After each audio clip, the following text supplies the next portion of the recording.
We have just 2 weeks left in the regular season in college football. It's kind of sad. Kind of sad. It is very sad.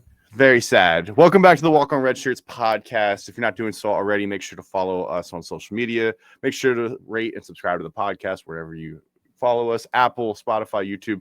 Make sure to go hit that subscribe button. Give us a rate. 5-star listeners get a 5-star sticker, which I do not have on me apparently right now.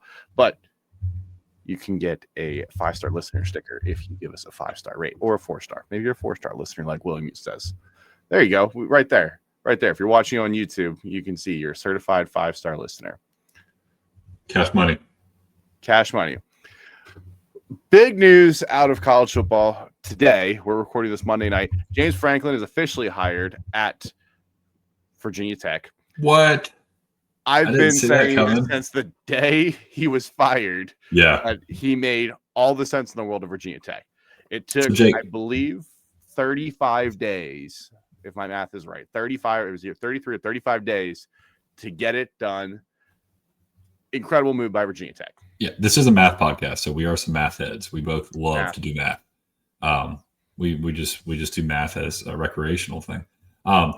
Virginia Tech, do you think there's any legs to people saying that that James Franklin was trying to get in at Florida State and that's what was taking him so long? I think maybe. This is a pure guess. I think maybe. I know that he has a house in Florida. It's very public knowledge that he has a house in Florida.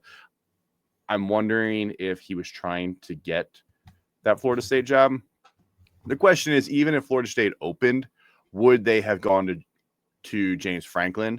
Because Florida State then all of a sudden is in that upper echelon for jobs. I mean, it is probably a top 10 to 15 job, I would say, for Florida State. Well, my question is, if you have a house in Florida and Florida State's not open, why would you not consider Florida? I wonder if Florida honestly just didn't want him. Yeah, I mean, it makes sense. I don't think it makes sense, but maybe Florida. I'll bet you there was some behind the scenes politics of just gauging the interest and throwing it out there, saying like, if this opens, are you going to consider him? Yeah. And he probably finally got back a no. Like if this happened, no, we're not going to consider James Franklin. And Virginia Tech makes so much sense. The guy has coached in that area. He coached at Maryland before he was at Vanderbilt. Obviously, Penn State has recruited that DMV area aggressively. Recruited that DC, Maryland, Virginia area so aggressively. Brought a ton of the best kids from that area to Penn State. Now, you don't even need to convince them to leave the state, really. Some of those best kids in Virginia, they get to stay home. They get to stay in Virginia. And James Franklin's going to win recruiting battles in the state of Virginia now, in that DMV area, and bring talent to Virginia Tech. Right. And I mean, he's already been recruiting in that area for a long time. I wonder if he flipped some of his players to come to him. I mean, you can see a lot of the players that were playing for him at Penn State are happy for him to get this job. So it's not like he's a hated dude. I don't know. I'm thinking I think Virginia Tech is on a fast track back to the Beamer days. I wouldn't go quite that far, but I do think that this hire is great for a couple reasons. You have 2 weekends left in college football. Virginia Tech, I believe, has a home game the final week of the season. Yeah, I believe. Virginia. Yeah. No, my bad. No, they're home this weekend against Miami. They're at Virginia next weekend. So my bad. You have a chance at least this weekend, seen as Monday, to get recruits on campus, to see who they're going to play for, and to take an official visit to Miami or to Virginia Tech for the Miami game this weekend. And you don't even have to worry about the outcome of the game, because all you're worried about is, let's show off what we're going to do, who we are. James Franklin gets a little bit of a leg up here. He gets to start evaluations. He can do this live. James Franklin, I don't believe he's going to coach. I don't believe he's going to do any sort of coaching duties. I think he's basically going to take a CEO role, especially for the next 2 weeks, and start to figure out what his staff is going to look like, who he's going to keep from Virginia Tech, and then start to recruit these kids as well. You have a recruiting class at Virginia Tech. Who can you bring in? Who are you going to try to flip from your old class to come join you at Virginia Tech? Yeah, you have to think these next couple of weeks are a audition. for coaches and for players. Who do you keep? Who leaves? Who's coming with you from Penn State? Who just needs to be washed clean completely? We're about to see a mass exodus out of Virginia Tech because they're just not playing to the standard that we're used to from the Hokies out in Blacksburg. But Jake, with James Franklin taking this job, we have 1, 2, 3, 4, 5, 6, 7 big jobs left. You can throw Oregon State in there if you want to make it 8. What about Oklahoma State? We didn't even put that one on our list that we're doing here.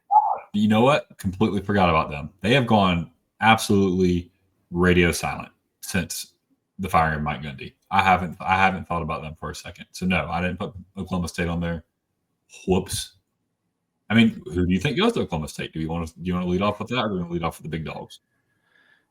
If you want to look at Oklahoma State, I don't even know where you turn. I think you try to see if you can get like an Eric Morris. I mean, I would just shoot my shot with Eric Morris and see what you get. Yeah, I agree. I agree with that. Eric Morris is the prom queen, and Oklahoma State is the funny nerd. And you just got to hope that she's attracted to your personality, because other than that, you don't got anything going for you, buddy. Until later. Does the prom queen see the future you, or does she see the current you? The future you could be very successful, but that's true. That's true. Does she see that you're going to make 6 figures as a software engineer and you're going to have stock options? Right. Does she? Does she see, or is she going to go for the quarterback who is planning to work at the local hardware store making $17 an hour when he's 35 years old? But he's fine. He's fine. He looks good. He looks good in some Fruit of Looms, but he's not going to take care of you. You're not going to be the local pub every Friday night, knows the bartender because he dated them too. Yep, with the boys. He's out there with the boys, and the bar puts his high school highlights on every Friday night. Yeah, run his huddle film. They run his huddle film. That's right. That's right. Let's talk about the other ones here. Let's run down this list. LSU, who do you think is going to take this job? I think it's going to be a big name G5 coach. John Summerall is right there in the area. He does a really good job at Tulane. This is probably the biggest question mark I have is this one in Florida. But I just for the sake of this, I put John Summerall. This one's a big question mark because everyone is waiting on one specific guy to make a decision. Everybody's waiting to see what Lane Kiffin's going to do. I'm going to spoiler alert. I don't think Lane Kiffin's going to leave Ole Miss. I think he's entertaining all these options. I think he's doing his evaluations of the programs. I think Lane Kiffin is going to end up staying at Ole Miss. I am going to put Willie Fritz down here. Willie Fritz spent almost a decade at Tulane, has been a head coach for 30 years, started at Blinn College back in 1993, been in the South, the Texas and the Southern part of the country, coached at Georgia Southern, Sam Houston State. Willie Fritz, I think, would do well at LSU. Now, he is 65. He will turn 66 before the start of next year. He's a young 65, though. But we just saw North Carolina hire a 73-year-old. I'm not saying that's the decision, but I think if you hire Willie Fritz, you understand that you probably have 6 to 8 years in that window, but you have a guy that could come and establish a culture for 6 to 8 years and build that program up. And if you win a championship in 6 to 8 years, are you really mad about it? Do you really care if he retires in 6 to 8 years? No. If you win a championship and contend for 1 or 2 more, I think you're going to be happy with no matter the outcome. I think it's hard to sit here and plan, well, I want the guy for 30 years. I don't know if many coaches want to stay in one spot for 30 years anymore.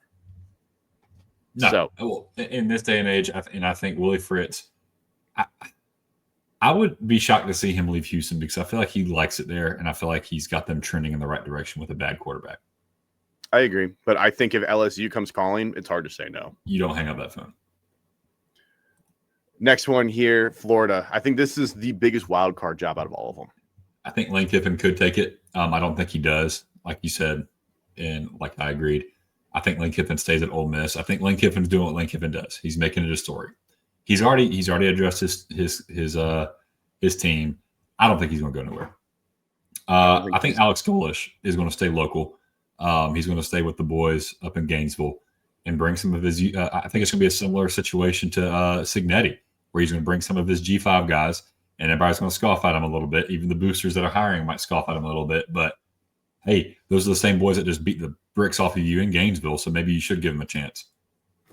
Yeah, I actually like Alex Golesh for the spot too. I think the recruiting area, he plays a fun offense. Alex Golesh with DJ Lagway could be incredibly exciting.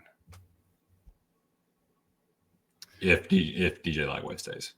That's a big if. All right, Penn State. Man, the more I watch Penn State and watch Terry Smith, their interim coaches' press conferences, the more I'm like, man, this is the dude for the job. I feel like this is one of those situations where he's going to win him over by the end of the year and stay. If it's not him, I think it's Bob Chesney out of JMU. I don't think you're hearing it a lot, but I think Bob Chesney is the dude because JMU is in a playoff run. If JMU makes the playoffs, this might be my fun. This might be my spoiler or my hot take. If JMU makes the playoffs, I think Terry Smith is Penn State's next head coach. I think it's going to be Bob Chesney or Eli Drinkwitz. I don't think Eli Drinkwitz is technically who they want right now. Eli Drinkwitz is 0-6 in his last 2 years against top 25 ranked SEC teams. So you're hiring the same guy. I mean, I'll ask you this question. I mean, Terry Smith, the guys are playing hard for him, but I saw Landon Tangwell talking about this. Terry Smith has basically been a Penn State guy his whole career, been a Penn State guy his whole time, high school coach, and then became a Penn State, coach. He played at Penn State. You don't have the, I want to say, brotherhood of coaches to kind of lean on because you're going to have to fill positions. You're going to have to change that staff. You can't just insert Terry Smith at the top and go, okay, everybody else gets to stay. Like, there are changes within that program that have to be made. Like, Andy Kotelnicki has to go. There's not a reason to keep Andy Kotelnicki right now. Jim Knowles has to go. Jim Knowles, I think you have to make a tough decision if Jim Knowles is going to stay. What if Jim Knowles is the next Oklahoma State coach? That's not a bad thought. That's actually not a bad thought there. I don't hate that idea.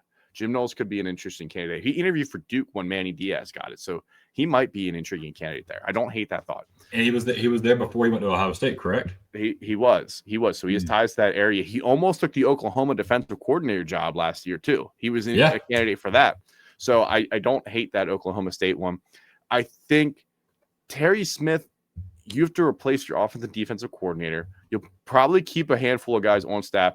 You'll do probably a good job of keeping the players because there's probably a couple of guys on the roster right now that are thinking, I'd like to go join Coach Franklin down there at Blacksburg. Like, I want to go play for him because I like Coach Franklin. You might, how much talent do you want to retain on a 3-6 or 4-6 roster? But maybe they stick around and play for Terry Smith. If you have Terry Smith there, I think you can hang on to more of them. A new coach also, you just have to assume it's a full-scale blow-up. You're bringing in almost no recruits. Penn State's recruiting class is down to a handful of guys, and even the handful of guys are actively going to other campuses for They're games. Committed, but they're looking around. That's exactly what they're saying. Let me go tell my wife real quick. I'm going to walk in there and tell her, hey, we're still married, but I'm going to go to the bar and see what happens. You will be sleeping in a hotel room. You know who will not be married when I come back home? Me. You. Because I also won't be coming back home. The doors will be locked and the locks will be changed. Yeah. Let's go to Arkansas. I don't hate the idea of Terry Smith. I would have. I know they played a tough schedule: Ohio State, Penn State, Iowa, and you just beat Michigan State. I'm just not sure you're going to see the culture change overall. Right. It's one thing when you've got your back against the wall like this and you're fighting. How does that differ in a year where all of a sudden you are having to build your own program? Yeah, and I think the biggest red flag with Bob Chesney coming in with the brass at Penn State would be, crap, we wanted Kurt Cignetti. We shot our shot. We didn't get him. We go and got Walmart Kurt Cignetti because it's just the same situation that Indiana just did. They went and got the JMU coach, and do we get made fun about that? What is the PR around that? If you're smart, you don't care about the PR. Bob Chesney is going to be a phenomenal head coach in this league. Phenomenal. Yeah. And he's young, and he's got time. Phenomenal recruiter. Very young. Yeah, he cut his teeth against Holy Cross and was winning at Holy Cross. Then he comes to JMU, and he's successful at JMU, and they're on the fringe of making the playoffs. So The biggest thing about misconception about Bob Chesney is that, well, Curt Cignetti was at JMU and they did well, and then he won 9 games. Curt Cignetti, you have to remember, took a ton of guys with him to Indiana. Right. Curt and Cignetti Chesney was still able to do it. A ton of the best players with him over to and Indiana. Coaches. Yeah, and coaches. Chesney did not walk into this cupboard full of talented JMU guys. No, he had to also rebuild that program a little bit because plenty of the best players are now playing on this Indiana squad. All right, Arkansas. I am going to take Ryan Silverfield at Memphis. I think that's a logical choice. I don't think they're not very far away in distance-wise. I think they're going to go the G5 route and take Ryan Silverfield. Yeah, I mean, and that kind of got leaked, but didn't actually happen. I got a hot one for you. You there? Can you hear me? Yeah, I'm listening. What is Jerry Jones famous for in college, or not in college, but in the NFL with his players? Giving people a second chance. And I'm talking to anybody. Somebody getting in trouble off the football field, being a problem on the football field, Jerry Jones is going to give them a second chance because they have talent. What does Ed Orgeron have? Okay. Lots of talent and some off the field issues. I think they might go all in and go get Ed Orgeron. That would be a choice. It would feel a little bit similar to the Colorado hiring of Coach Prime, and just. But the difference is, Ed Orgeron. Can you make a splash and do enough? But the thing is, Ed Orgeron has done it before.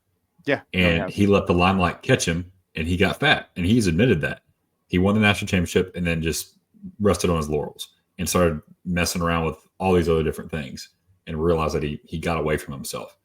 Deion Sanders, although he might be a great head coach, had never done it before. But yes, it was big and splashy, and you could do that at Colorado at this point. Arkansas, you might not be able to go as far-fetched as a Deion Sanders, but you could still be pretty splashy. And then who knows that area better than Ed Orgeron? I don't hate that. I think Ed Orgeron is a splashy hire that would get people talking at least. Yeah. UCLA, possibly the worst job, honestly. Yeah, give me their interim coach. I think he got enough hype. The thing that bothers me is that the hype came on early after the firing. Yeah. Had Deshaun Foster gotten fired later in the season and the hype came, it would be a lock that Tim Skipper is going to get it. Now they've kind of leveled back out into what we expected of him, but I still think he's going to get a really, really good shot to get that job. I think he get a shot. I think part of it's also trying to figure out, is Nico going to leave? Because if Nico's going to leave, it doesn't matter who you hire because you're going to bring in a new quarterback anyways. And Nico might have put enough on tape. Nico was out with concussion this past week, and I think Nico was scared of playing at Ohio State again. Yeah. PTSD. I'm going to go with Jason Eck, the New Mexico head coach. I think they're going to go and try to find a coach who's established and can bring a culture of winning to a program that doesn't even know where they want to play football in the future. Basketball, baseball. Yeah, that's basketball, baseball school. Auburn. I like GJ Kinney. Which, before you go to your pick on Auburn, I want to tell a quick story about GJ Kinney that I just found out. So his dad, while coaching him in high school, got shot in the chest by a disgruntled parent. One of the parents were mad about how he was treating his son or whatever. So he gets shot in the chest.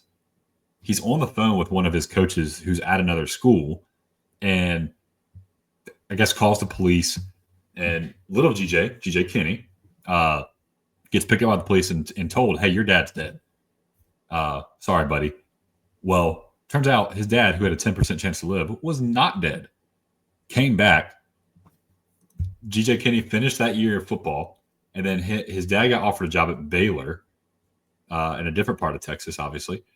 And he goes, in the state of Texas, a lot of people got mad that he moved because they said he was moving for athletic reasons and not for whatever other reason.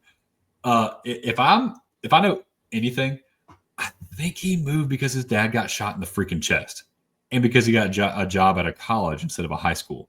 I don't think it had anything to do with athletic. Well, you know what? Yeah, it did have things to do with athletic reasons. He didn't want to play at the school where his dad got shot in the chest, and he got offered a college job. But that's simple. An insane story. But speaking of that, I think Auburn takes a guy like G.J. Kinney. Young, brings a Texas mindset, knows football. He's made. I mean, yes, Texas State has struggled this year, but they've been a phenomenal G5 team since he's been there.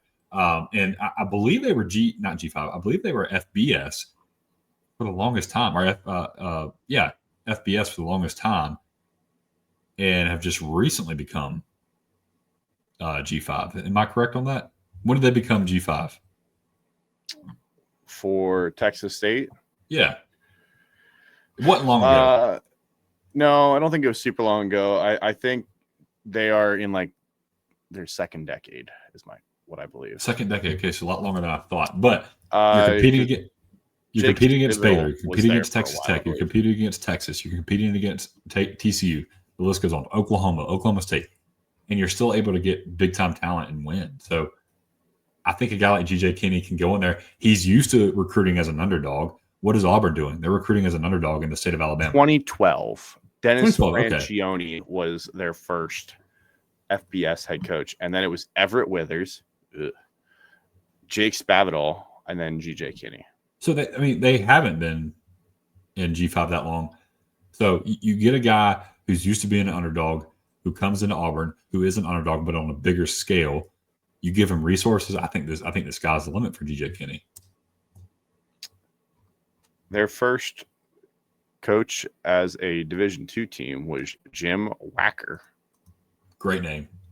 Jim Wacker. Wacker, I barely know her. Jim Wacker also coached at TCU and Minnesota. The more you know. Did not know that. I'm going to go with John Sumrall for this one. I think John Sumrall coached in the state of Alabama. He was a coach at Troy. So I think they bring him over. He's obviously familiar with the recruiting territory, doing well at Tulane. I think they look at John Sumrall. Finally here, this one I think is an easier one. At least I don't want to say it's easier. It's one that I feel like probably should have been done already. This is Stanford, and I think we both think Pat Fitzgerald makes a ton of sense here. So just to be devil's advocate or to be a little different, the thing that might shy them away from Pat Fitzgerald, yes, he's been exonerated, so all those things did not happen at Northwestern. Because of that bad publicity that's going to come back up, what if they pivot from him and say, we just had enough bad PR with our last coach, Jeff Traylor. Not Jeff Traylor. Troy Taylor. Something. Yeah, I think it's Troy Taylor. Sorry, Jeff Traylor. Sean Lewis, the coach at San Diego State. He's winning in Southern California. He had some time. He had a little stint at Colorado. Was at Kent State before that, I believe. Yeah, he was. Good defensive mind. Maybe he comes over offensive minded. He's actually offensive minded, but they have a great defense. Correct. So he's able to he's able to bring coaches in to win on both sides of the ball. Does Stanford go with that guy? I mean, what was Stanford known for when they were good with oh my gosh, his name is slipping my mind now. The old head coach. Jim Harbaugh. Not Jim Harbaugh before or after that. David Shaw. David Shaw, they were running the football and they had a great defense. Sean Lewis could bring that back in there. So I think Pat Fitzgerald's the guy, but if they want to pivot because of a PR reason, I think Sean Lewis could get some hype there. Or John Gruden. We haven't said John Gruden once, so I have to say John Gruden. We did not say John Gruden. All right, let's jump into our recap from this past weekend. Got to start with whatever that Texas A&M and South Carolina game was. Holy crap. Was it just me, or did it feel like A&M wasn't going to go quietly into the night, being down 27 points? So I was watching the game. I watched the first half, and then I went to a baby shower, and the baby shower had Arkansas LSU on. So I wasn't mad because it was a 27-point game, but I was like, Texas A&M's not dead. They're not dead yet. I don't know if they can come back from 27 points, but they're not dead. They're going to make this a game, because the reason I say that is it's not like South Carolina was beating them. Texas A&M was beating themselves. They were dropping passes. They were making stupid mistakes over and over and over again. They played a clean second half. Multiple interceptions in the first half. Right. He looked horrible. And then guys were dropping passes. I mean, I think they dropped 2 or 3 touchdown passes alone in the first half. Missed 2 field goals in the first half. There was so much left on the bone that I was like, this team is not dead. And then, to make matters worse, Shane Beamer, who was excited, and rightfully so, gets on the microphone. We beat this team by 24 points last year, blah, blah, blah, blah, blah, blah, blah. You jinxed it. You jinxed it, Shane. You jinxed it. My wife doesn't believe in jinxes. I need to shore this situation because I Let think me she read might start believing you in the jinxes. drive chart for A&M in the first half. Field goal, missed field goal, fumble returned for a touchdown by South Carolina, punt, missed field goal, interception. And both those interceptions, I believe, were in the red zone. Yeah, the one interception was they got the ball at the 23, and the other one they took back. No, this one was deep in South Carolina because then Nick Harbor had his one play 80-yard drive. Yeah. South Carolina, the crazy thing is all they needed was one touchdown. Or safety. One or a field goal. Touchdown. I think a field goal would have still put the pressure on. And funny enough, A&M still fumbled in the fourth quarter. And funny enough, Jake, so going into the end of the first half, there was a minute left or 40 seconds left on the clock. South Carolina has 3 timeouts. They run their first play inside the 20. I believe they're on the 15-yard line. They run their first play. Do not call a timeout until there's 26 seconds left. Yeah, Shane Beamer let almost 20 seconds run off the clock before calling a timeout. They run another play. They don't have enough time left. They end up kicking a field goal. Jake, that's the difference in the game. There was part of it where it felt like South Carolina was thinking, this is too good to be true. Let's just play it safe and not let them get the ball back. Rather than let's drive a dagger into this and end it. Because if somehow they were up 35-3 at halftime and it was a 32-point game, I mean, that's 4 touchdowns and 4 2-point conversions, which odds tell you you're not going to get all 4. Right. So it's a 5-score game. It felt like it was still too close. I mean, when you look, Texas A&M was down in the third quarter. They were only down 30-24 at the end of the third quarter. That's how fast they came back. They scored points fast. They scored 8 plays, 35 yards in 3 minutes. 7 plays, 70 yards in almost 3 minutes. 2 plays, 80 yards in 38 seconds. Like, they scored quick. The funny thing is, I was listening to a post game. Marcel Reed finished with his career high 439 yards when he was 22 of 39. You gotta love how Marcel Reed is like a 50% passer, but they're gonna complete a lot of big plays. Yeah. An average of 20 yards per catch, and it's just always funny looking at the stats afterwards of watching the Texas A&M receivers average an insane amount of yards per catch, but then Marcel Reed is like 50% for passing the ball. Do you think this game cost Shane Beamer his job? It should. It should. I don't think they'll fire him, but blowing a 27-point lead is a fireable offense. Should be. I don't care who you are. South Carolina has Coastal this weekend and Clemson. If they go 4-8, I think they'll bring him back because of what he did last year. But you're entering next year with one of the hottest seats in the nation. Let me read to you how historical this is. Well, let me just give you some fun. It was tidbits. Texas A&M's biggest comeback victory in their program's history. Largest comeback in Texas A&M history. They outscored South Carolina 28-0 in the second half. What was the other one? I'm sure yards wise, and South Carolina barely moved the ball in the second half. They had 2 drives, more than 4 plays, and they were 8 plays, 45 yards, 8 plays, 23 yards. South Carolina could not move the ball in the second half. They were terrible. And I think Shane Beamer should lose his job. I do not think he will lose his job. But if I was in the South Carolina administration, I would be seriously looking at moving on from him. The one issue is that there are so many better jobs in South Carolina right now that you're picking up the scraps. Like, you're basically competing with Auburn for a job, and people might still take Auburn over South Carolina. Yeah. Which is. Anyway. Can we talk about Oklahoma and Alabama real quick? We can, because Jake, I think you owe the Sooners an apology. I do. I think that was a really bad game for Alabama. They did not play well. Ty Simpson had a rough day. His pick six was very bad. They also fumbled the ball twice. I'm still not sold on Oklahoma. I mean, John Mateer is 15 of 23 for $138. Like John Mateer and that offense that we thought they were earlier this year, I don't know if it's health. I don't know what it is. I mean, Oklahoma had 212 yards of offense and 16 points on offense. Alabama's defense is not this incredible defensive strength, Nick Saban style defense that we're used to. Oklahoma should have been able to move the ball on them. I'm still incredibly concerned about them. I will give them their due. They made the plays. They got the turnovers. But that doesn't mean that I think Oklahoma is suddenly like this legitimate playoff contender should they make it. Oh, I do. Because if John Mateer gets healthy, I'm right back in that thing. What if he is? I don't think he'll be healthy until bowl season. I don't think he'll be completely. What if he is healthy now, though? But if he is, they're not going to win the national championship.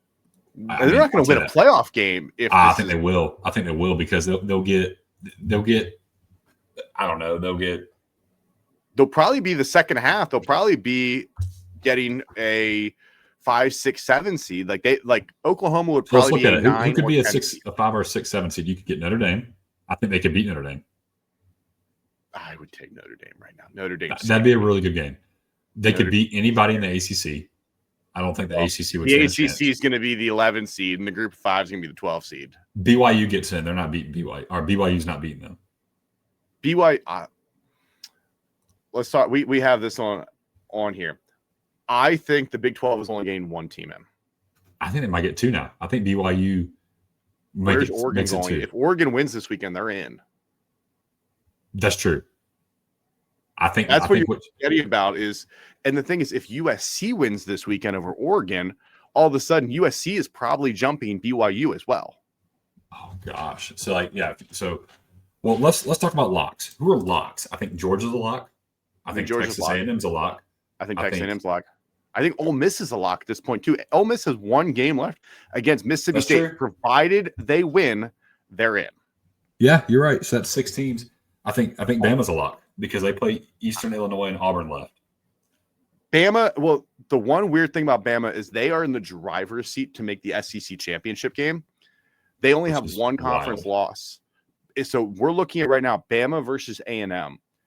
I know that they are not going to they say they don't penalize, but what happens if A&M blows out Alabama or wins by 2 or 3 scores? Yeah.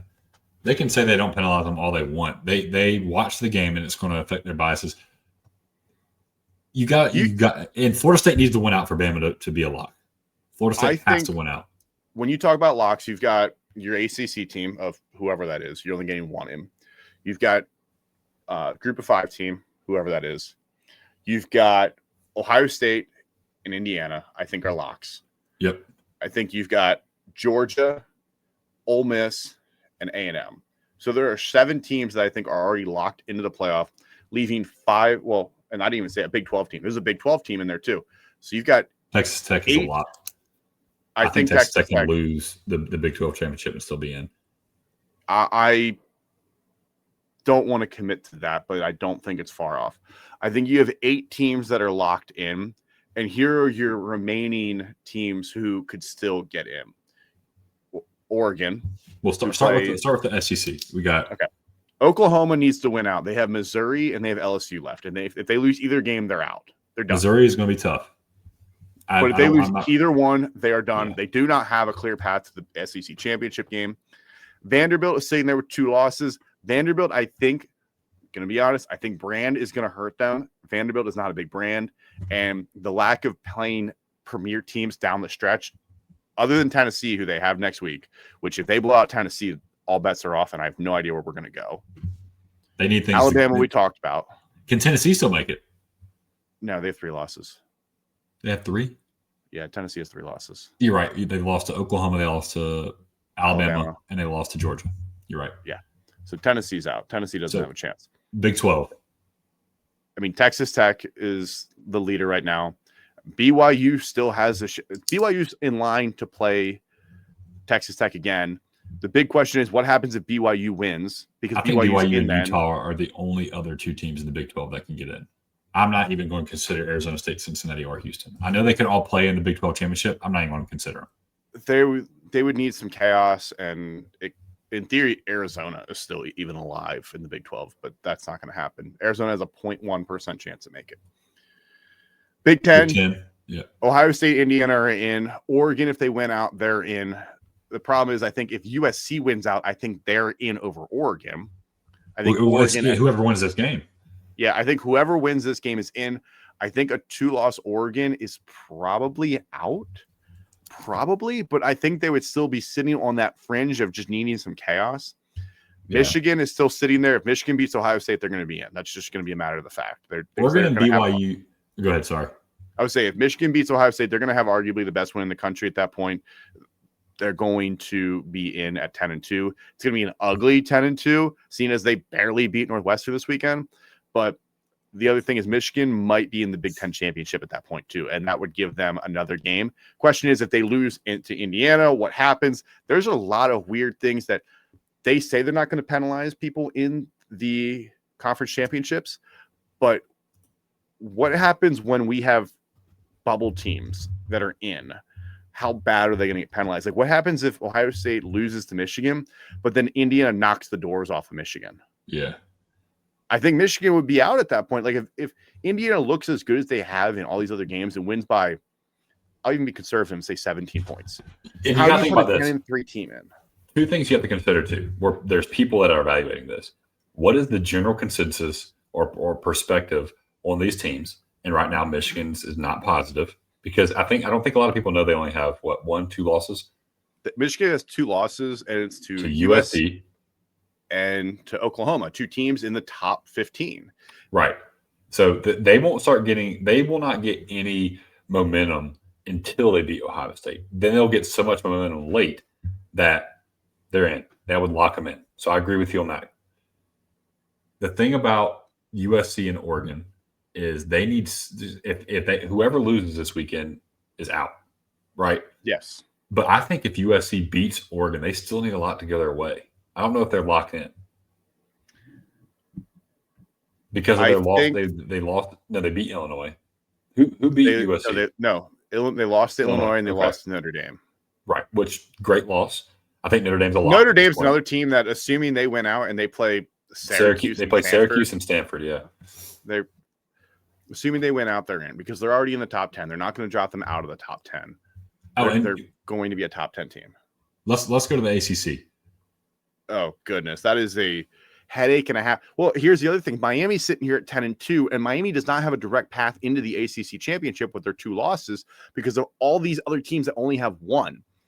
Georgia Tech, Pitt, Virginia, SMU only have 1 loss in conference, and Miami has 2. So they need multiple teams to fall to lose a second game, and then they have to get into all the tiebreakers.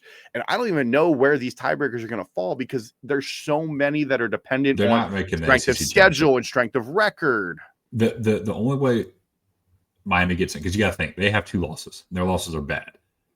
So when you compare their schedule, if Alabama, so you got Alabama with 2 losses, you've got Vanderbilt with 2 losses, you've got who else has 2 losses? Oregon or USC could have USC already has 2. Oregon could have 2 losses. Notre Dame, Oklahoma, Utah, Vanderbilt, Miami, USC, Michigan. Miami's not getting in over any of those teams because of their losses.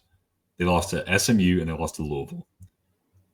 Yeah, it would not shock me. Miami has looked good this weekend against NC State. They blew them out of the water. Too little, too late. But the problem is the committee last week had them behind Utah and behind Vanderbilt. Yeah. It's going to be hard for them to jump because they needed Pitt to win this past weekend, honestly. They really needed Pitt to win this past weekend to have one more game on that schedule that they could try to blow Pitt out and give them that little nudge over Utah or over Vanderbilt.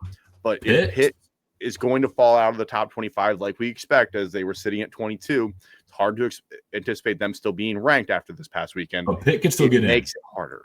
Georgia Pitt Tech, can Pitt, in a weird Virginia, way. and SMU are the only teams I think can make it in the ACC. I think Virginia and Pitt have the best chances because I think Pitt is going to beat Georgia Tech. I think they're going to beat them pretty bad this weekend. And then Virginia has to. I mean, whoever gets in the ACC has to win it all. The only chance that the ACC gets to is if Georgia Tech wins out and beats Georgia, and then loses the ACC championship game. That is the only way. I don't think there's any other shot that Miami gets in. I don't think there's any other shot that SMU gets in. I don't think there's any other shot that That would Virginia still gets put in. them in a really weird situation that I Right. could see. It really depends on some of the other teams up here. They really need some chaos. Like, you need a Mississippi State to beat Ole Miss to drop them out. You need, Notre Dame to get upset by Stanford somehow. Which Mississippi State can. I mean, they've kept up with a lot of teams they play. I mean, of course, when I start getting on the bandwagon, they get their doors blown off by Georgia. But I think the ACC, the almost certain chances that they get one team, and I don't think it's Georgia Tech, and I don't think it's SMU, and I don't think it's Miami. I think it's either going to be Pitt or Virginia. I think if Virginia makes the playoff, they're going to get their doors blown off. That's okay. Now. That's okay, because I'll get to say I freaking told you so. All you haters out there, all you Miami haters out there. Texas Tech versus Virginia game in round 1 would be the craziest prediction of a round 1 game ever. I need Virginia playing Oklahoma in round 1, because then I would just feel beautiful that both of my dark horses, my sweet babies, my princes this year, my lovers got in. Let's talk about the G5 real quick, and then we'll move on to our games for this upcoming weekend. Yeah, this G5, is intriguing. This is a very weird situation because North Texas and Navy are the two best teams for the American to have a shot. The problem is both of them are going to play in there's some tiebreakers that are going to come into effect for the group of 5, because Tulane and ECU both only have one loss in conference. And according to Football Scoop, because I looked this up beforehand, I'm going to read this verbatim. The American is the quickest of the conferences to outsource its tie-breaking procedures. In the event of a multi-team tie with no round robin, the first tiebreaker is the college football playoff ranking. If no one in the conference appears there, the American goes to a composite of computer rankings, including Bill Connolly's S&P Plus, ESPN's Strength of Record, and others. This would seemingly favor North Texas and East Carolina, who would outrank the other in S&P Plus and Strength of Record. I think North Texas, it's going to be between, to get in the G5 spot, the G spot, North Texas and James Madison are the front runners. I think if North Texas or James Madison lose any other games coming up, there's going to be madness for that last spot. Yeah. Madness. Yeah. Well, so hypothetically, let's say James Madison and North Texas lose. We are not going to have a ranked group of 5 champion. I'm pretty confident in saying that. Or if we do, there'll be 25. It'll be whoever they want to be in the playoff. Because North Texas plays Rice and Temple. Shout out Temple Talk. And then James Madison, I think they have Wazoo this weekend. And then I think they have a pretty bad Sun Belt team next week. It's not Old Dominion? I want to say it is a lowly Sun Belt team. I'll pull it up here real quick. Sun Belt. Put some respect on their name. The big question, though, they play Coastal Carolina. So that's 6-4. The big question is they have to then win the Sun Belt, who would be against likely Southern Miss, who is 7-3. So it's actually a formidable opponent. The question is, what happens if a bunch of these teams lose? Like, let's say North Texas loses to ECU. Let's say JMU loses to Southern Miss. San Diego State suddenly becomes a contender again. After we wrote them off, San Diego State is suddenly a contender for the group of 5 spot. I have them third in my group of 5 spot ranking. So I would say North Texas, James Madison, San Diego State, and then Navy. If Navy can find a way to win the group of 5, you have to be a group of 5 champion. It's not just a group of 5 representative. You have to be. That's the crazy part. The G5 conference championship weekend is going to be phenomenal football. And there's going to be so much stakes, so much on the line. I can't wait. If it's that chaotic, we should just put the MAC champion in there and just see what happens. Yeah, we should live stream that. Okay. Last weekend, there was some other games that happened. I mean, any other games you want to talk about? USC pulled it out against Iowa. They played a nitty-gritty game. That was not a Friday night game. No, Friday night? Friday night? Oh, that was possibly one of the worst football games I have watched in a long time. That was such a bad football game. Louisville cannot kick a field goal. Cade Klubnik is not a good quarterback. He's a great quarterback when we play in Louisville in 2025. Yeah, so a win is a win, though, Jake, and we got to play spoiler to Louisville. We essentially ruined any chance they had to making it to the ACC championship game and potentially make it to the college football playoff. I feel okay. I feel like revenge has been avenged, and we can now move forward with this season. And we can go 7-5 and play Kansas in the Pop-Tart Bowl. Coach Leipold, I know you're a 5-star listener. I would if Clemson plays Kansas in the Pop-Tarts Bowl, I will be there. I will be there. In Charlotte, isn't it? It's in Charlotte. I will be there. You bet your bottom dollar, buddy. I don't know how much money you got from that $350 million donation from your boy. What's the guy's name? The big donor. Never mind. It's in Orlando. I'm thinking of the Duke's Mayo Bowl. I'll be there too. You know what? Fun fact. I was on the team that played the first game in that Orlando stadium. It was Camping. Well, it was the Russell Athletic Bowl, but then it was the Camping World. Now it's the Pop-Tarts Bowl. We were the first team to play there, and we beat the Bricks off of Oklahoma. And I'm coming, and we're going to be there. We're going to be there. If we play Kansas. My one thing about the game this past weekend is Peter Woods should not get any more handoffs. Peter Woods should not get any more handoffs. That was terrible. The second one, Cade Klubnik just improvised and tried to hand it to a defensive lineman who was not expecting the ball. You can't hand it to arguably I don't want to say least athletic, but like least skill player on the offensive side then and hope he sees, hey, I'm going to take this ball. Like that was such a freshman mistake from a guy who's been starting for 3 years. Capital D doofus. And honestly, hey, you know, I realize Peter Woods is 6'3", 315 pounds. He's a load.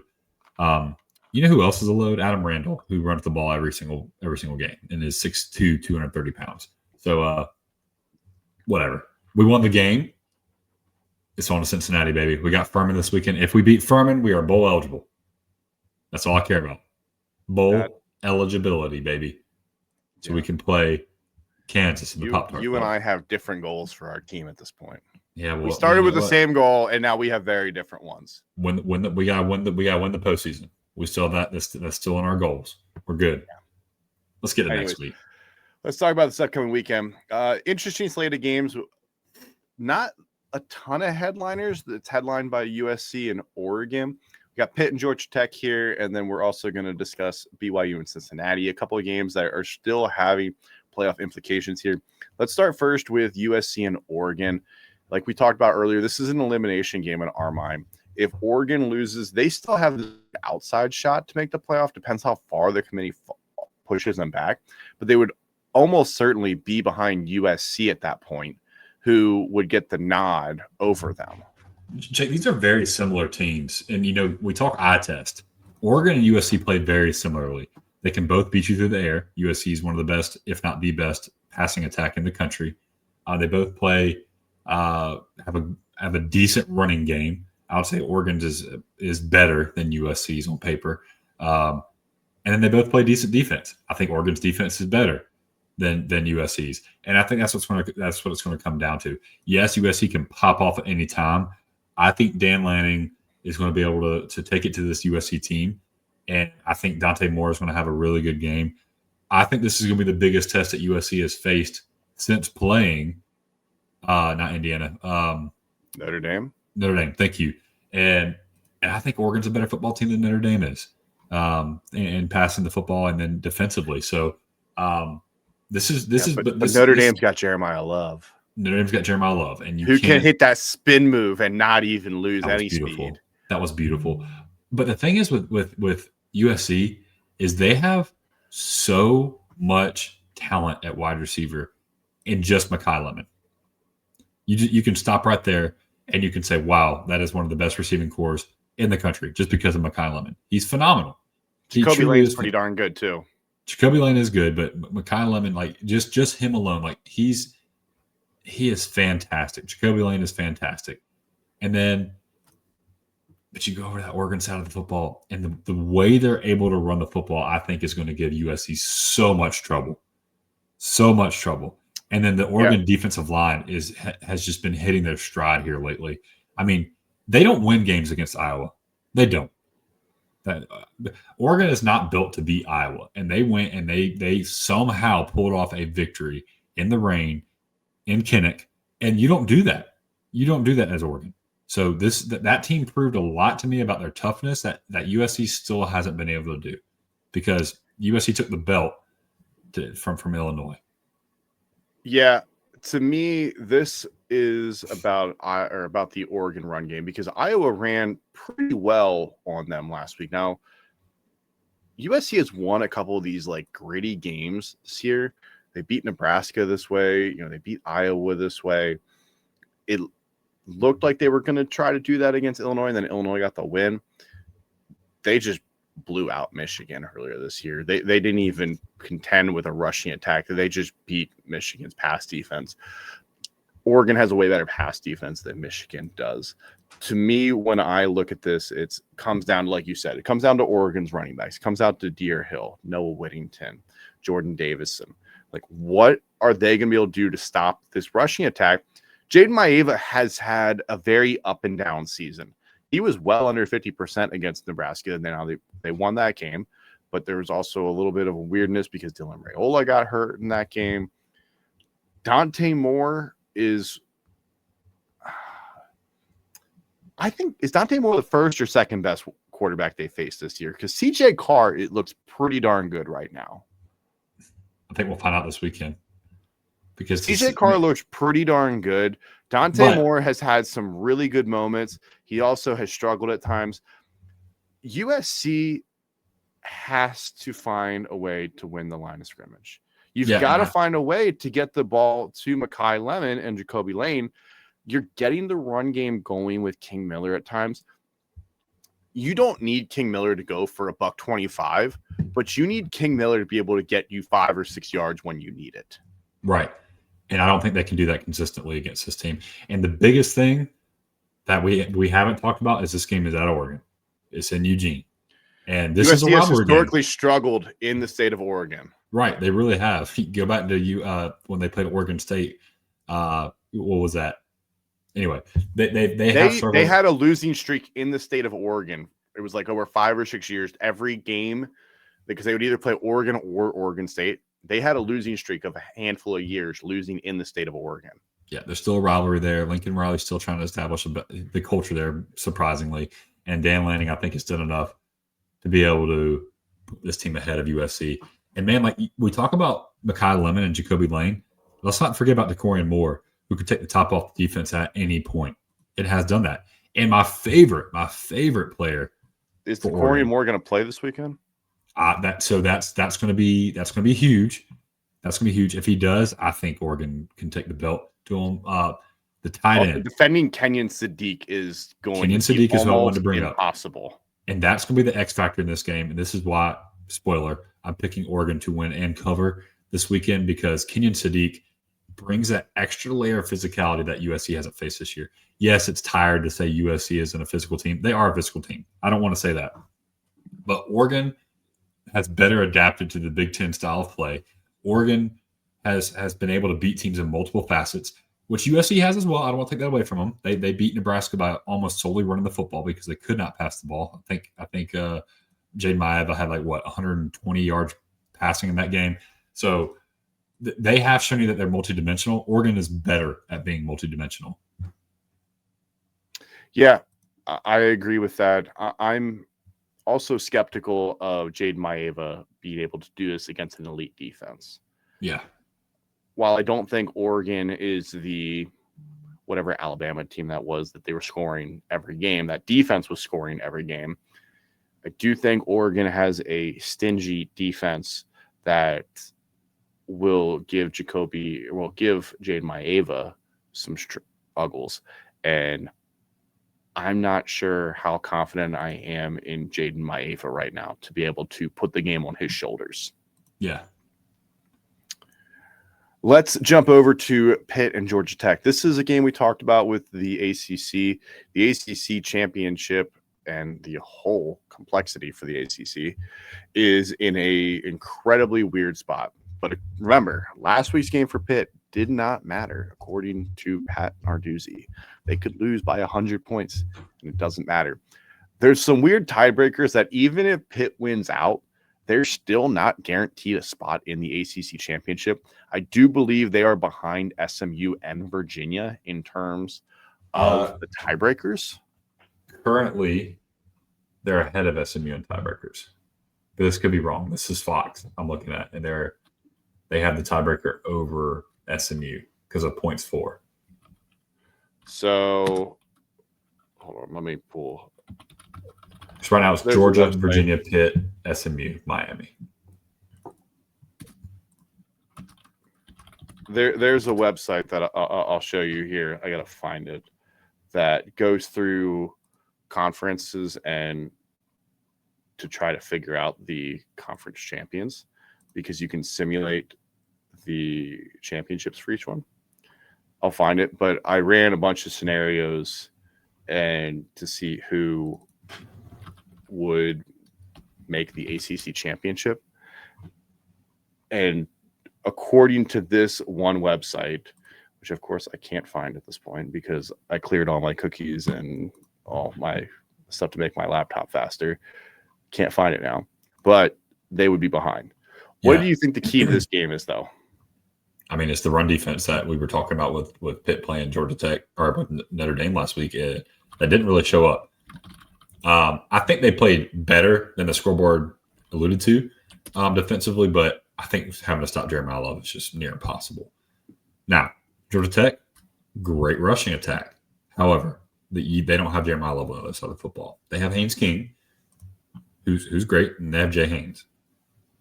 So I think if Pitt's rush defense can show up, because you know how you went on the road, Jake? You play good defense. If Pitt's rush defense can show up, Georgia Tech's defense is so bad that Mason, remind me how to pronounce his last name, Heinstuhl will have his way with that offense or have his way with that defense. I think he is going to torch the Yellow Jackets defensively. And I think this Pitt defense is good enough to kind of stymie Georgia Tech and really expose them. Okay, so let's say who am I missing here? Oh, hold on. Pitt. All right, let's say Virginia, SMU, and Pitt all win out.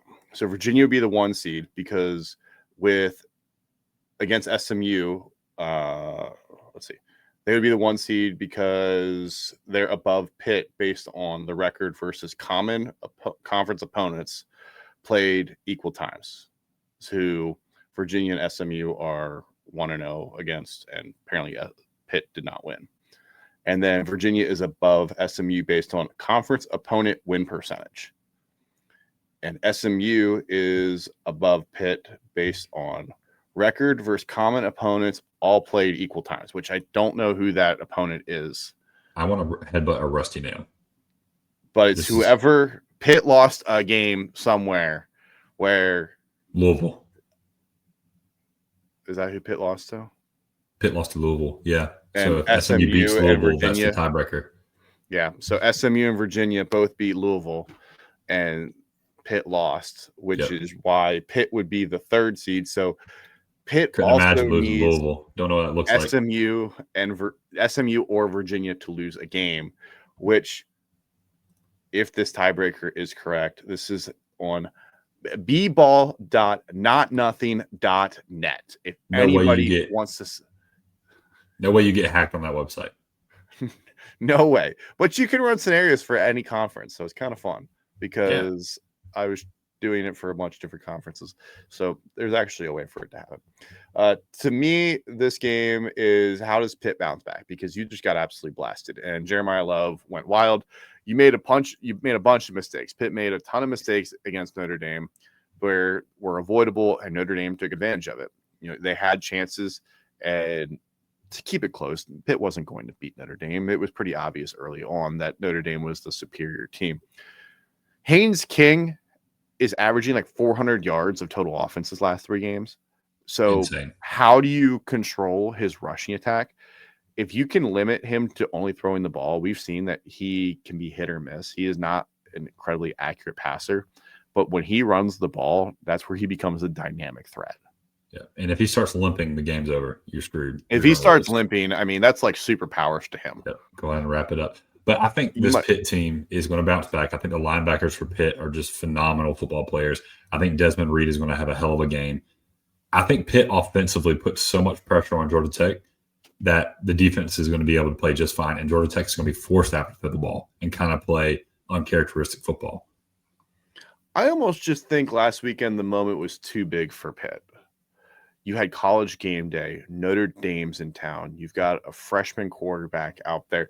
Like, the moment I think was just a little bit too big. They moved the ball 20 yards on that first drive. They looked like they were going to do something. And I think there was just a little bit too much pressure. And I think maybe that's why Narduzzi said we can lose by 100 and this doesn't matter, because I think he could sense his team was feeling the pressure. And, I mean, Notre Dame had this game put away, like I said, fairly early. Yeah. It was in the third quarter, it was 28-3. You're not coming back from that. They tried, and when they tried to come back, they went for 2, and Notre Dame returned it for a 2-point conversion. So I think you're on the road. Georgia Tech also is going to be feeling the pressure this week, because if Georgia Tech loses, they're out. Like, they're done. Their playoff hopes are over. So I agree. I think this Pitt team is going to play loose. I think that they're going to have a good week. Last game we're going to preview here, BYU and Cincinnati. BYU needs this win. Cincinnati still has an outside shot at the Big 12 championship. The Big 12 championship is chaos. Is Cincinnati your team? I feel like you've kind of just adopted them as a redheaded stepchild this year. No. Have you given up on them yet, Jake? I have not really been in on Cincinnati at all this year. I still think they're fake good. I like Brendan Sorsby. I think their rushing attack is solid, but I don't think they're actually an 8-2 team. I think they are significantly worse. I think they're like a 6-4 team that has played up to 8-2. Yeah, I don't think they are quite an 8-2 team. I think they have played up. I mean, when they played Utah, they got smacked around. Yeah, that was a beautiful way to put it. And I think BYU is similar to Utah. I think this game turns out similarly. And obviously BYU ended up being the better team in the Utah matchup. Now, transitive property doesn't always apply, but BYU and Utah play very, very, very similar brands of football. They both are very physical and run the ball. Right. And their quarterbacks can do just enough. I think Bear Bachmeier is a better passer than Devin Dampier. And I think that's what has been giving BYU the edge in some of the games where I thought they should have lost. It's at Cincinnati. That doesn't move the needle for me. I don't think that bothers BYU. I think they'll be just fine. That is a pretty far trip for BYU, but don't care. This team is tested. This team is tough. I am tired of doubting BYU. I've doubted them enough this year. I'm getting on the BYU train. I think they're about to take the belt to Cincinnati. I think Cincinnati is about to get embarrassed. Cincinnati lost again last weekend to Arizona. Who's playing some good football of late, by the way, Jake. Arizona is quietly having a good season. Arizona's 7-3. Arizona has the same record as Cincinnati. Just like to say that. Brendan Sorsby last week had 2 interceptions. Against Utah, had 1 interception. Like, turnovers are an issue. You know, they lost 2 fumbles against Utah. They have 5 turnovers their last 2 games. And BYU forces a decent amount of turnovers. BYU has a very physical defense. I think BYU jumps on them early and doesn't look back here. I'm right there with you. I am pretty confident in BYU this weekend. I am out.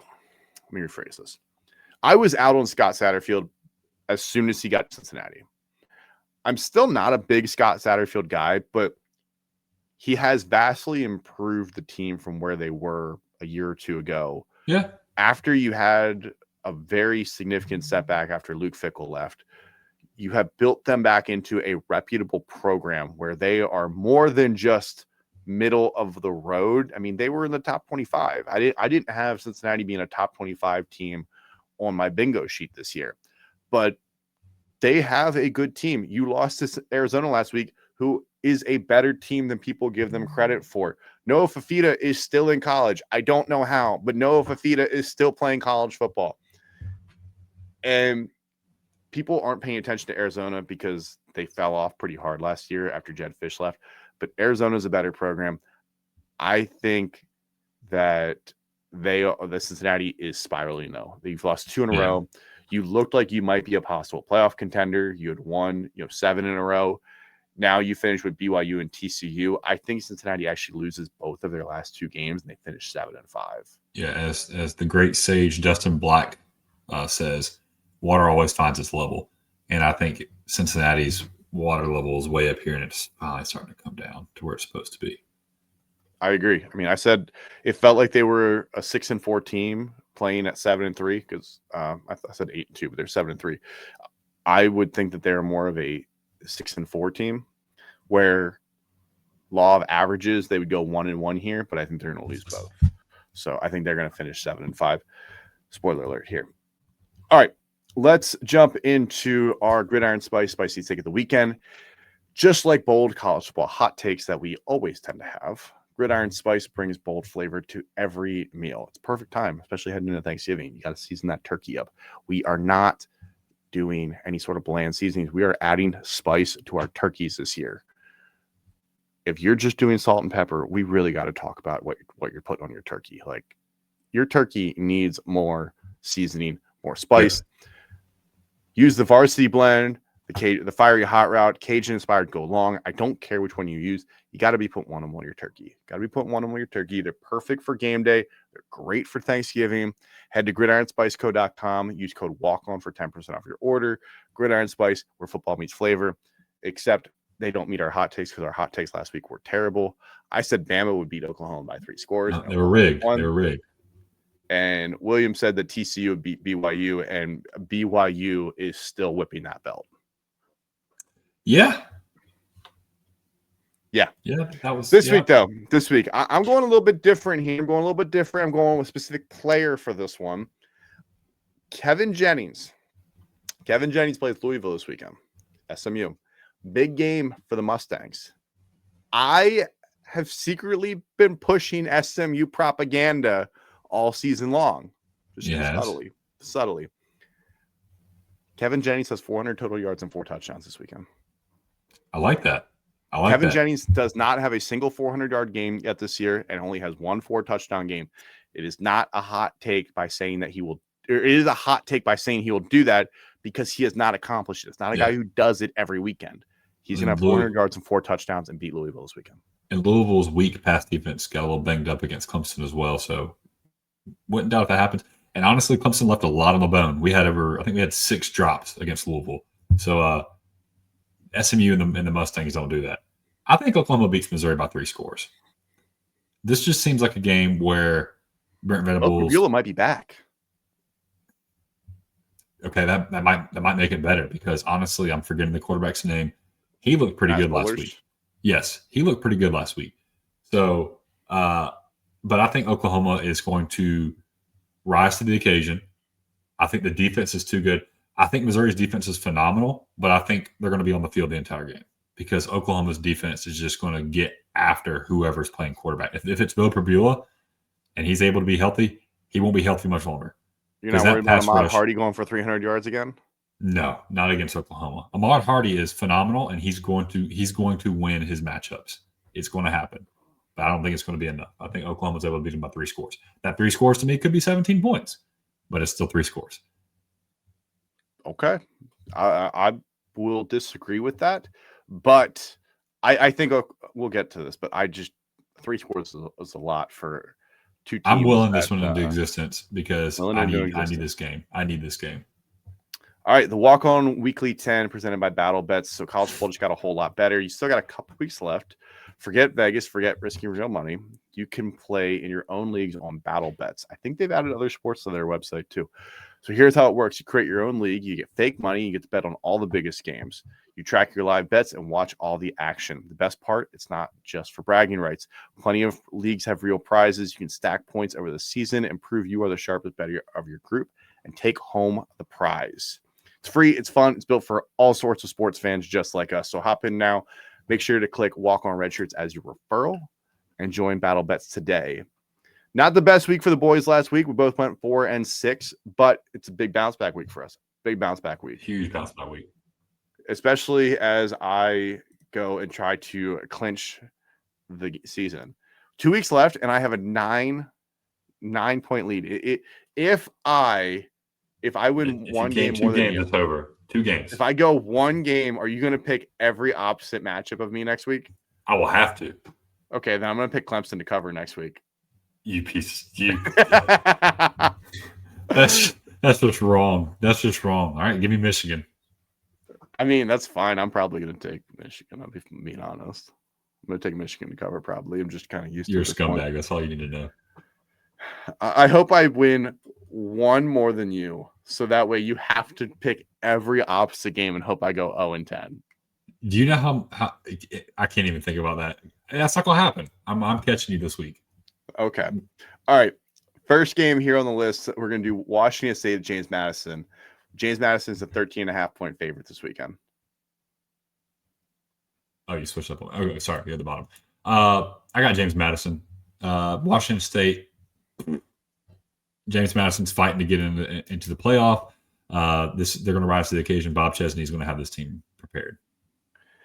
I was really considering Washington State because they've played a couple of these weird games that they stay tight in, like the Ole Miss games. Yeah.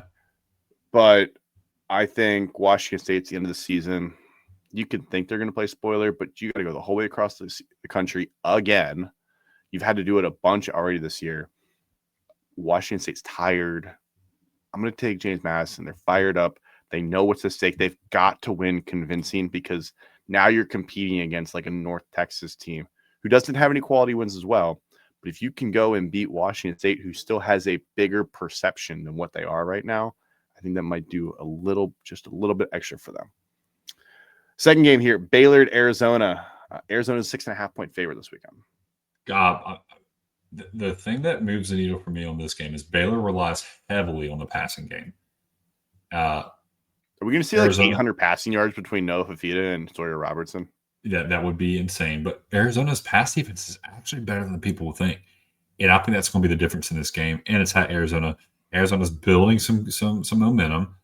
I think they're able to take out Baylor. Baylor's been one of the biggest disappointments this year. I mean, you talk about Clemson, Penn State, Texas. I think Baylor is up there. Should be up there too. I mean, I had them at least competing in the Big 12 for a championship in there. Hey, remember when that Iowa State and Kansas State game at the beginning of the year was a ranked matchup, and we thought that whoever won that game would be in the driver's seat for the Big 12? And then Iowa State is sitting here with less conference wins than Kansas State is. Yeah, I remember that too. Farmageddon. Anyways, Arizona has won 3 in a row, and their 2 losses before that was a 3-point loss at Houston and a 6-point loss versus BYU. Arizona is playing some pretty good football right now. Some pretty good football. Yeah. They beat Cincinnati. They beat Kansas. They blew out Colorado. I like Arizona right now. I think Arizona's stacking wins. I think Brent Brennan is doing a good job. I think Arizona is going to win this weekend. I wouldn't shock me if Arizona beats Arizona State next weekend and finishes 9-3. And we are quietly looking at Arizona going, wow, they could win 10 games with their bold win and be the quietest 10-win season of the year. Yeah. So I like Arizona. I like Arizona to cover that 6.5. They're stacking wins. I like where they're going. Do not be shocked if you see a 10-win Arizona team. BYU is a 2.5-point favorite on the road to Cincinnati. We talked about this game briefly already. Who do you like? I like BYU. I like BYU big. 2.5. Vegas must know something. I think that's an easy line. Yeah, BYU feels like an easy line to me here too. They're just the better team, in my opinion. They're just the better team. They're playing good football.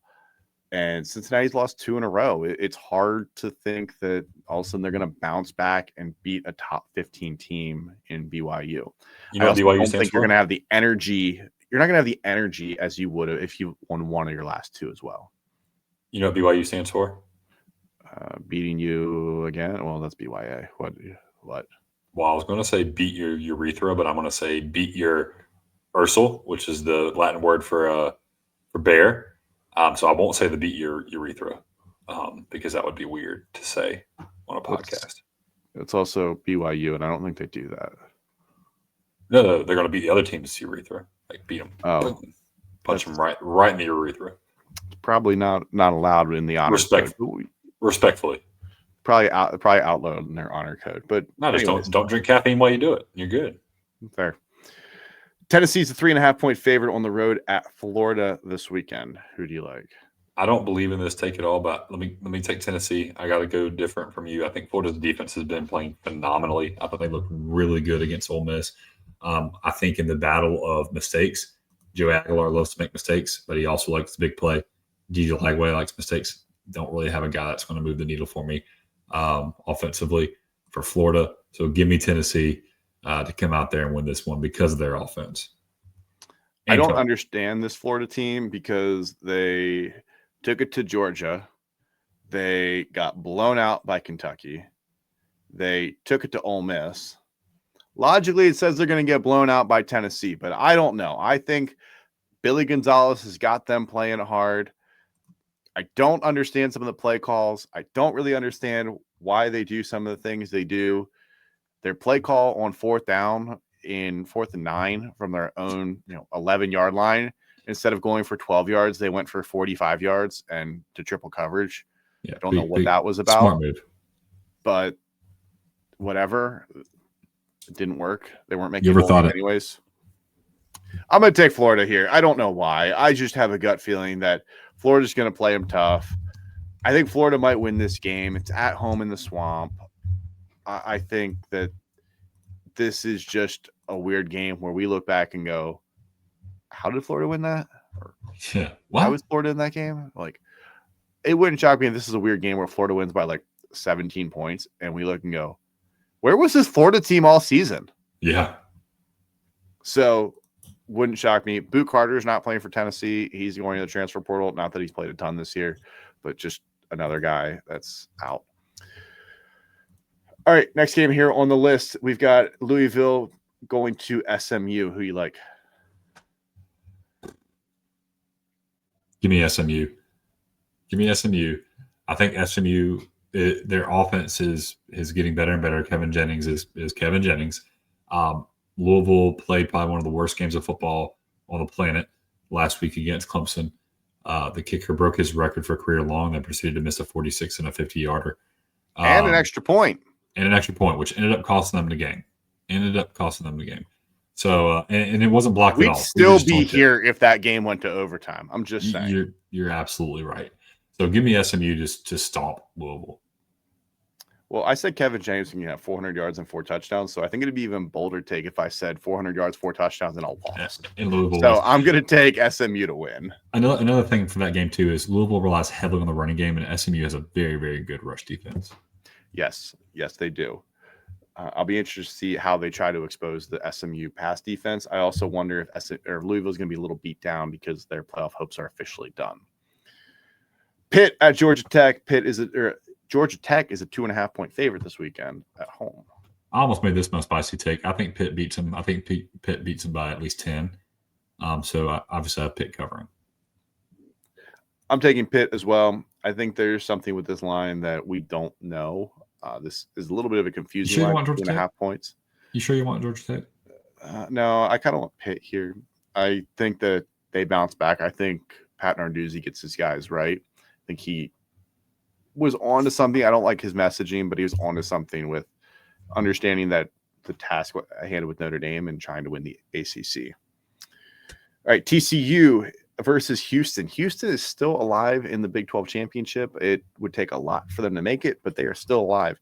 Houston's a 1.5 favorite this weekend. I think TCU puts a nail in that coffin. Hypothetically, Willie Fritz is TCU was going to put a nail in a coffin last weekend too, weren't they? They were, and I was wrong. I was very wrong. Sorry, BYU. I've already apologized to beat your urethras. I've already apologized to them, respectfully. I'm gonna take Houston. I think Willie Fritz has his guys rolling. I think they're gonna win another game. Houston's not gonna make the playoff. They have a weird outside chance to make the Big 12 championship, but that'll get shut down, I think, with a couple wins this weekend. I think their hopes will officially be done. I'm going to take Houston, though. I think Houston will move to 9-2, a spot where we did not see that happening earlier this year. USC at Oregon this weekend, arguably the biggest game of the weekend. Do you like Oregon by 9.5, or do you like USC to cover? I'm gonna have to like Oregon by 9.5. I like Oregon to win. 9.5 is a lot of points. It's a lot of points. But you know what? You got to be bold. No risk it, no biscuit. I think Oregon wins this game. I think USC covers. I think that's where I'm at with this. Yeah. USC, I just don't think they're going to be able to match up well enough with the Oregon defense. And I think stopping the Oregon rushing game is going to be the game changer. I think Oregon's going to be able to milk a lot of clock and wear down that USC defense. Final game here, Missouri at Oklahoma. Oklahoma is an 8.5-point favorite this weekend. Give me Oklahoma. So Missouri is kind of petering out. Oklahoma's trending up. I think Oklahoma rides that high, baby. Ahmad Hardy just had 300 yards last weekend. How are they petering out? Don't care. Did they win? Yeah. Yeah, they did. They're petering out. They did win. All right, I'm not gonna lie. I forgot about last weekend. They beat like, who Ahmad Hardy had 300 yards State? and beat Mississippi State by like that doesn't matter. That doesn't count. That doesn't count. Yeah, I know. That's barely an SEC win. Barely an SEC win. I'm going to take Missouri to cover this. I think Oklahoma does win this game, but I do think they rely heavily on Ahmad Hardy. I think Oklahoma's offense is still not there. I think Missouri's defense will do enough to keep this game close. I just don't know if they can rely enough on Ahmad Hardy. Maybe Bo Perdue plays. I don't know if that's going to help them. How healthy is he if he comes back? He had that pretty nasty injury. I'm not going to say why is he coming back because their season's basically over. But if he was to come back, I feel like there's not a reason to rush him back. Yeah. Anyways, that does it for our picks here this week. We will be back again next week. As long as I win one game this weekend and just one game this weekend, which is what I'm hoping for. You gain one game on me. You got to win more than one game. Yeah. I need to gain one additional game on you. If I gain one additional game on you, my dream will come true. You're a sicko. Because then I have to force you to pick South Carolina, or you have to forfeit next week. No, I'm not going to forfeit. Dreams do come true, people. Dreams do come true. If you're not doing so already, make sure to go check out thewalkonredshirts.com. There's all sorts of content coming out all the time. I think there's anywhere from 5 to 10 pieces of content every single week. Go check out betting guides, group of 5, picks, any sort of up-to-date information, recaps. It's always going to be on thewalkonredshirts.com. Go check us out on social media, Twitter, Facebook, Instagram, anywhere you get social media content, we are there. Make sure to go follow Will at walkonmoose on twitter.com. Make sure to subscribe to the podcast. Give us a rate. Let us know how we're doing. Tell us what you want changed. Tell us what you want done. With that being said, we'll be back again next week for the Rivalry Week edition. That's one of my favorite podcasts to do, and I cannot wait for next week. Can't wait.